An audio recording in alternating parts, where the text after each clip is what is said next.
आप सभी साथियों को मेरा नमस्कार। साथियों, आइए देखते हैं आज की शिक्षा विभाग एवं रोजगार से संबंधित कुछ बड़ी अपडेट। तो पहली बड़ी अपडेट है कि 7 साल बाद होंगे जिले के अंदर तबादले। जी हां, शिक्षकों के 7 साल बाद जो है जिले के अंदर समायोजन का आदेश जारी हुआ है और सारी अपडेट आप सभी को वीडियो के माध्यम से दी जा चुकी है। वहीं आज के समाचार पत्रों में भी यह खबर प्रमुखता से छापी गई है। वहीं विद्यालयों का समय एक बार फिर बदला। जी हां, बेसिक शिक्षा विभाग के अंतर्गत विद्यालयों का समय एक बार फिर से बदल दिया गया है। शिक्षकों के लिए अब समय में बदलाव किया गया है। वहीं 50 से कम नामांकन वाले स्कूल होंगे बंद। जी हां, प्रदेश में कम नामांकन वाले विद्यालय बंद किए जाएंगे। तो कहीं पर 50 से कम नामांकन वाले विद्यालयों को बंद करने की चर्चा है, तो कहीं पर 20 से कम वाले नामांकन वाले विद्यालय बंद करने की चर्चा इस समय जोरों पर है। वहीं बीएड प्रवेश परीक्षा का रिजल्ट आज होगा जारी। जी हां, उत्तर प्रदेश में बीएड एंट्रेंस एग्जाम के रिजल्ट को लेकर के इंतजार बढ़ता जा रहा है और अपडेट है कि आज ये रिजल्ट जारी हो सकता है। वहीं एसएससी, शिक्षा मित्र एवं साथ ही साथ अन्य महत्वपूर्ण अपडेट आज के इस वीडियो में रहने वाली हैं। तो वीडियो को पूरा देखिएगा, सारी इंपॉर्टेंट अपडेट आज की आप सभी को इस वीडियो में मिल जाएंगी। तो सबसे पहले आप देखें यहाँ पर शिक्षा मित्रों को लेकर के अपडेट है। शिक्षा मित्रों को मानदेय बढ़ाने के लिए वित्त शिक्षा मंत्री से मिले। प्रदेश के परिषदीय विद्यालयों में तैनात शिक्षा मित्रों मूल विद्यालय वापसी और मानदेय बढ़ाने के लिए उत्तर प्रदेश प्राथमिक शिक्षा संघ का एक प्रतिनिधिमंडल वित्त शिक्षा राज्य मंत्री संदीप सिंह से मिला। प्रदेश संयोजक शिक्षक प्रकोष्ठ और एमएलसी श्रीचंद शर्मा के साथ गए प्रतिनिधिमंडल ने शिक्षा मित्रों के मूल विद्यालय वापसी विकल्प के आधार पर समायोजन करने की मांग की। साथ ही शिक्षा मित्रों की आर्थिक समस्या को देखते हुए जल्द से जल्द मुख्यमंत्री जी से मानदेय वृद्धि करने की मांग जो है यहाँ पर उठाई गई है। इसके बाद संघ पदाधिकारी जो है महाशय स्कूल शिक्षा कंचन वर्मा, बेस शिक्षा निदेशक प्रताप सिंह बघेल, एससीआई निदेशक गणेश कुमार से भी मिला है और जल्द प्रक्रिया पूरी करने की मांग की है। वहीं आगे आप देखें 50 से कम छात्र संख्या वाले परिषदीय स्कूलों का विलय, इस हेडिंग के साथ ये अपडेट आज की रही है। प्रदेश में कम छात्राओं वाले परिषदीय स्कूल जल्द ही विलय किया जाएगा। इस संबंध में सोमवार को शासन की ओर से एक आदेश भी जारी कर दिया गया। अपर मुख्य सचिव बेस शिक्षा दीपक कुमार की ओर से प्रदेश के सभी जिलाधिकारियों, जिला राजपरिवहन अधिकारियों नाम जारी आदेश में कहा है जिन क्षेत्रों में वहां के परिषदीय स्कूलों में बच्चों की संख्या कम है उनका विलय किए जाने की प्रक्रिया शुरू की जाए। आदेश कदम तमाम फायदे भी बताया। कहा गया इसमें विद्यालय शिक्षा व्यवस्था में नवाचार एवं सुधार की अपार संभावना उत्पन्न होंगी। भौतिक शैक्षणिक संस्थान जैसे विद्यालय भवन, कक्षा का आईसीटी उपकरण, विभिन्न शैक्षणिक सामग्री आदि का समुचित और साझा उपयोग होने से शिक्षा व्यवस्था अधिक प्रभावशाली और विद्यार्थी केंद्रित हो सकेगा।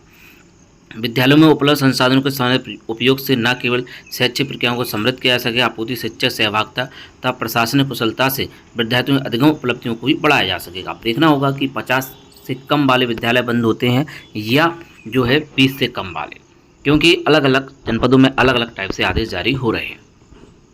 यहाँ पर आप देख सकते हैं विभिन्न समाचार पत्रों में यही हेडिंग निकाली है, छात्र संख्या कम तो परिषदीय स्कूलों का विलय किया जाएगा। जी हाँ, छात्र संख्या कम तो परिषदीय स्कूलों का विलय किया जाएगा।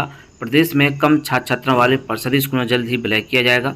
इस संबंध में सोमवार को शासन की ओर से आदेश भी जारी कर दिया है। अपर मुख्य सचिव बेस शिक्षा दीपक कुमार की ओर से प्रदेश के सभी जिलाधिकारियों और जिला राजपरिवहन अधिकारियों के नाम जारी आदेश में कहा गया है जिन क्षेत्रों में वहाँ के परिषदीय प्राइमरी स्कूलों में बच्चों की संख्या कम है उनके विलय किए जाने की प्रक्रिया शुरू की जाए।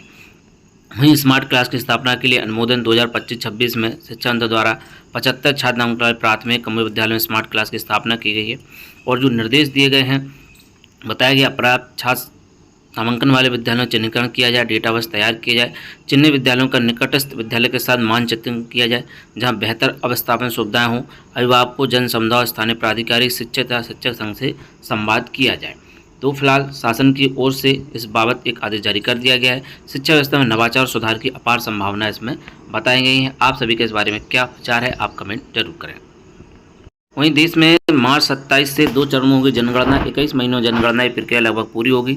34 लाख गणनाकर्ता और पर्यवेक्षक जिम्मा संभालेंगे। बर्फबारी से प्रभावित राज्यों में 1 अक्टूबर 26 से होगी शुरुआत। जनगणना के साथ जातीय गणना भी कराई जाएगी। केंद्र सरकार ने मार्च 27 में जातीय गणना के साथ ही भारत की 16वीं जनगणना कराने के लिए सोमवार को अधिसूचना जारी की। पिछली बार ऐसी जनगणना वर्ष 2011 में हुई थी। यह जनगणना 2 चरणों में की जाएगी। 1 मार्च 2027 की आधी रात को आधार माना जाएगा। 1 मार्च 2027 की आधी रात को बर्फ वाली राज्यों जम्मू कश्मीर, कुछ हिस्से हिमाचल प्रदेश, लद्दाख, उत्तराखंड में यह तारीख 1 अक्टूबर 26 तक तय की गई। देश में जनसंख्या संबंधी आंकड़े उपलब्ध कराने के कार्य 34 लाख गणनाकर्ताओं, पर्यवेक्षकों और डिजिटल उपकरणों से लैस लगभग 1.3 लाख जनगणना कर्मियों द्वारा किया जाएगा। वहीं परिषदीय स्कूलों का समय अब बदला। अब 12:30 बजे छुट्टी। परिषदीय स्कूल में समय बदल दिया गया। अब सुबह 7:45 से 12:30 बजे तक ही स्कूल खोले जाएंगे। सोमवार को दोबारा स्कूल खुलने पर समय सुबह 8 से 2 बजे तक था। चूंकि गर्मी को देखते हुए शैक्षणिक कार्य 30 जून तक स्थगित कर दिया गया है। वहीं बेसिक शिक्षा परिषद के सचिव सुरेंद्र कुमार तिवारी की ओर से सभी बेसिक शिक्षा अधिकारियों को सोमवार को जारी पत्र में निर्देशित किया गया है कि शिक्षा अनुदेशक और कर्मचारी 30 जून तक सुबह 7:45 से 12:30 बजे तक विद्यालयों में उपस्थित रहकर शैक्षणिक प्रशासकीय एवं अन्य कार्यों पूर्ण करेंगे। मान्यता विद्यालयों के लिए विद्यालय प्रबंधन समिति आवश्यकता अनुसार निर्णय लेने के लिए अधिकृत है। तो अब शिक्षकों के लिए और कर्मचारियों के लिए 12:30 बजे तक जो है छुट्टी हो जाएगी, यानी कि 7:45 से लेकर के 12:30 बजे तक विद्यालय का समय अब रहेगा। वहीं बीएड प्रवेश परीक्षा को लेकर के बड़ी अपडेट है। बीएड प्रवेश परीक्षा परिणाम आज। बीएड की संयुक्त प्रवेश परीक्षा का परिणाम मंगलवार को जारी किया जाएगा। उच्च शिक्षा मंत्री योगेंद्र उपाध्याय राजधानी स्थित डॉक्टर राम मनोहर लोहिया राष्ट्रीय विधि विश्वविद्यालय दोपहर 1 बजे रेल जारी करेंगे। बीएड प्रवेश परीक्षा कराने की जिम्मेदारी बुंदेलखंड विश्वविद्यालय झांसी को दी गई थी। बीते 1 जून को 69 जिलों में 751 परीक्षा केंद्र प्रवेश परीक्षा का आयोजन किया गया था। प्रवेश परीक्षा में कुल इतने अभ्यर्थी पंजीकृत थे, उनमें से कुल इतने अभ्यर्थी शामिल हुए। बीएड पाठ्यक्रम में कुल 2,40,000 सीटें हैं। करीब 2300 बीएड कॉलेज हैं जहां पर विद्यार्थियों को प्रवेश मिलेगा। फिलहाल प्रवेश परीक्षा परिणाम जारी करने की तैयारी पूरी कर ली गई है। वेबसाइट आप यहां पर देख सकते हैं bujhansi.ac.in प्रवेश परीक्षा परिणाम जारी किया जाएगा। परिणाम के साथ ही काउंसलिंग कार्यक्रम भी जारी कर दिया जाएगा। तो आज जो है बीएड प्रवेश परीक्षा का परिणाम घोषित किया जाएगा।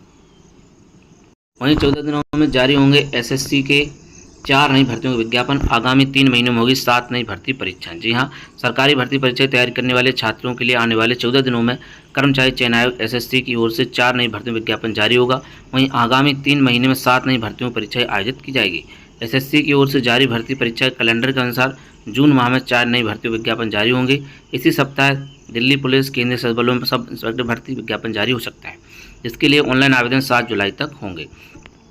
तो यहाँ पर आप और देख सकते हैं 24 जुलाई से 4 अगस्त की भी सिलेक्शन पोस्ट फेज 13 की परीक्षा, 6 अगस्त से 11 अगस्त भी स्टेनोग्राफर ग्रेड सी और डी, 12 अगस्त को कंबाइंड हिंदी ट्रांसलेटर, 13 अगस्त से 30 अगस्त तक सीजीएल, 1 सितंबर से 6 सितंबर बीच सब इंस्पेक्टर दिल्ली पुलिस, सशस्त्र पुलिस बल 8 से 18 सितंबर बीच CHS और 20 सितंबर से 24 अक्टूबर बीच मल्टीटास्किंग स्टाफ भर्ती परीक्षा प्रस्तावित है। तो ये भर्तियाँ जो है आने वाले 4 महीनों में होने वाली हैं। यहाँ पर आप पूरा कार्यक्रम देख सकते हैं। वहीं बिजली हो सकती है 13 पर यूनिट। जी हाँ, बिजली की दरें जो है बढ़ाई जा सकती हैं। बिजली की नई दरें तय करने के लिए पावर कॉर्पोरेशन नियामक आयोग में जो प्रस्ताव दाखिल किया है, अगर वह मंजूर हुआ तो शहरी क्षेत्र में घरेलू उपभोक्ताओं को प्रति यूनिट 12 से 13 रुपये तक का भुगतान करना पड़ सकता है। राज्य विद्युत उपभोक्ता परिषद ने बड़ी दरों के विरुद्ध सोमवार को नियामक आयोग में लोक महत्व का प्रस्ताव दाखिल करते हुए दरें बढ़ाने के प्रस्ताव को खारिज करने की मांग की है।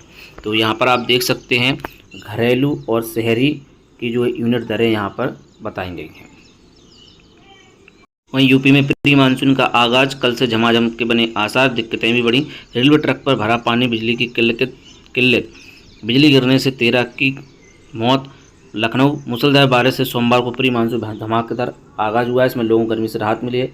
कई जगह तेज बारिश से दुश्वारियां भी बढ़ी हैं। लोगों को बिजली कटौती का सामना करना पड़ा। बरेली में रेलवे लाइनों में पानी भरने से करीब 30 ट्रेनों का संचालन प्रभावित हुआ है।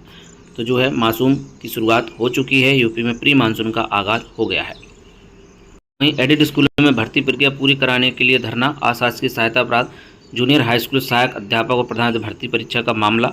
यह भर्ती 2021 से लंबित चल रही है और अभी तक जो है इसका परिणाम नहीं आ पाया है, यानी कि ज्वाइनिंग की प्रक्रिया आगे नहीं बढ़ी है। पारदर्शिता सूचना के लिए संशोधित परिणाम जो है 6 सितंबर 2021 जारी किया गया। इसके बाद से प्रक्रिया रुकी है। अभ्यर्थियों ने बताया कि इस भर्ती परीक्षा में सफल हुए 42,000 से अधिक छात्र अवसाद में जी रहे हैं। अशासकीय सहायता प्राप्त जूनियर हाई स्कूल सहायक अध्यापक व प्रधानाध्यापक भर्ती परीक्षा का मामला है और ये भर्ती प्रक्रिया काफ़ी समय से लंबित है।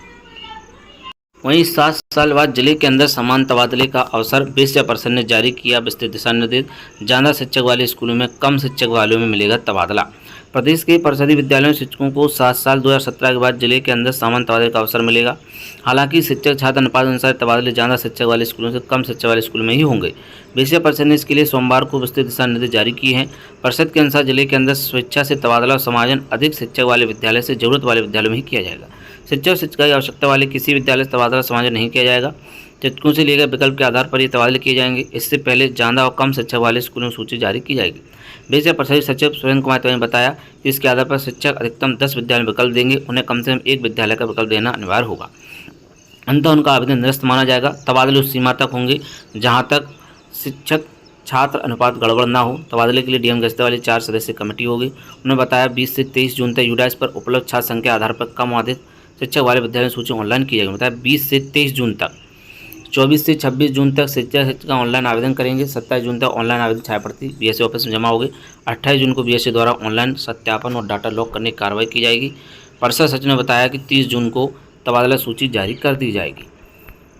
समय से आवेदन पत्रों का करें अग्रसर। तो बीएससी परिषद ने जारी कर दिया है पूरी टाइमलाइन और जिले के अंदर समाज प्रक्रिया आगे बढ़ चुकी है। वहीं मूल विद्यालय लौट सकेंगे 150 शिक्षामित्र। अमेठी बीएससी ने खंड सिंचाई अधिकारियों से मांगी पूरी रिपोर्ट। खुले स्कूल शिक्षकों की हुई हाजिरी। शिक्षा में तौर पर दूसरे विकास खंडों में कार्य कर रहे लोग अपने विद्यालय लौट सकेंगे। राज्य सरकारों से करीब 10 दिन पहले इसका आदेश जारी किया गया। ऐसे में वित्त विभाग में कार्य 150 शिक्षा में राह आसान हो गई है। जिले के 13 विकास खंडों में अलग अलग विद्यालयों में कार्य शिक्षा में दूसरे विकास होने की वजह से घर से रोज 50 से 100 किलोमीटर का सफर तय करने को मजबूर हैं। इससे उन्हें परेशानी होती है। वहीं अपने मूल विद्यालय वापसी उन्हें विद्यालय जाने आने में आसानी हो जाएगी। जल्द ही शिक्षा मित्रों के भी स्थानांतरण की प्रक्रिया शुरू होने वाली है। टीजीटी पीजी परीक्षा के लिए आयोग पर अभ्यर्थियों का महाधरना आज। पुरानी भर्ती की परीक्षा तिथि और नई भर्ती विज्ञापन जारी करने की मांग। टीजीटी परीक्षा के लिए आयोग पर प्रदर्शन। छात्रों की मांग टीजीटी परीक्षा का नया विज्ञापन तिथि जारी किया जाए। टीजीटी पीजीटी विज्ञापन वर्ष 22 की परीक्षा तिथि स्पष्ट की जाए। टीजीटी जीव विज्ञान को राज्य के विद्यालयों की तरह अशासकीय माध्यमिक विद्यालयों में भी शामिल किया जाए। तो कई सारी मांगें हैं और इसको लेकर के आज धरना किया जाएगा। वहीं शिक्षकों का ग्रीष्म अवकाश बढ़ाने को 6 नेताओं ने सीएम को भेजा पत्र। ग्रीष्म अवकाश के बाद 16 जून से खुल गए परिषदीय विद्यालय। शासन ने बच्चों की छुट्टी बढ़ाई पर शिक्षकों की उपस्थिति को अनिवार्य किया है। तो कई मान्यों ने इसको लेकर के पत्र लिखा है। कौशाम्बी सपा सांसद पुष्पेंद्र सरोज ने 15 जून को मुख्यमंत्री को भेजे। पत्र में लिखा है कि स्कूल में 1 जुलाई से संकार होना है। गर्मी बढ़ती जा रही है और मौसम विभाग ने सूचना दी है कि गर्मी और बढ़ेगी। तो ये पत्र इनके द्वारा लिखा गया। वहीं सभापति Raj Bahadur Singh Chandel, Bhajpa MLC doctor Babulal Tiwari, MLC Devendra Pratap Singh, MLC Ashutosh Sinha और एमएलसी अवनीश कुमार सिंह समेत अन्य नेताओं ने माननीय मुख्यमंत्री जी को ऐसा पत्र लिखा है। पत्र के पीछे कारण स्नातक निर्वाचन क्षेत्र का चुनाव भी माना जा रहा है, क्योंकि पूरे प्रदेश में सबसे अधिक संख्या परिषदीय शिक्षकों की है। तो इन चुनाव में उनका वोट निर्णायक होता है, ऐसे माना जा रहा है। इन शिक्षकों का विश्वास जीतने के लिए पत्र लिखे गए हैं। कम संख्या पर पास के स्कूल में जो है शिक्षकों का विलय किया जाएगा। बच्चों का भी विलय हो जाएगा, इनकी स्कूल ही विलय कर दिया जाएगा। शिक्षक साधन पर सही करने वित्त विभाग की कवायद। कम संख्या वाले स्कूल में चलेगी बाल वाटिका। कहीं 50 तो कहीं 20 छात्र संख्या आधार माना गया है। शासन ने पेयरिंग के लिए छात्र संख्या निर्धारित नहीं की है। ऐसे में बीएससी अलग अलग संख्या आधार बना रहे हैं। राजधानी लखनऊ बदायूं में बीएससी ने 50 से कम नामांकन वाले, तो मथुरा में 20 से कम नामांकन वाले स्कूलों और उनके पास के विद्यालयों की जानकारी मांगी है। तो इस प्रकार की प्रक्रिया चल रही है। छात्र संख्या निर्धारित नहीं है, इसलिए जो है कहीं पर 20 तो कहीं पर 50 से कम वाले विद्यालयों की सूचना मांगी जा रही है। तो साथियों, आज की महत्वपूर्ण अपडेट में बस इतना ही। और भी अन्य अपडेट के लिए बने रहें आप हमारे यूट्यूब चैनल शिक्षा विभाग पर। तो साथियों, मिलते हैं अब किसी नेक्स्ट वीडियो में और नए अपडेट के साथ, नई जानकारी के साथ। जय हिंद।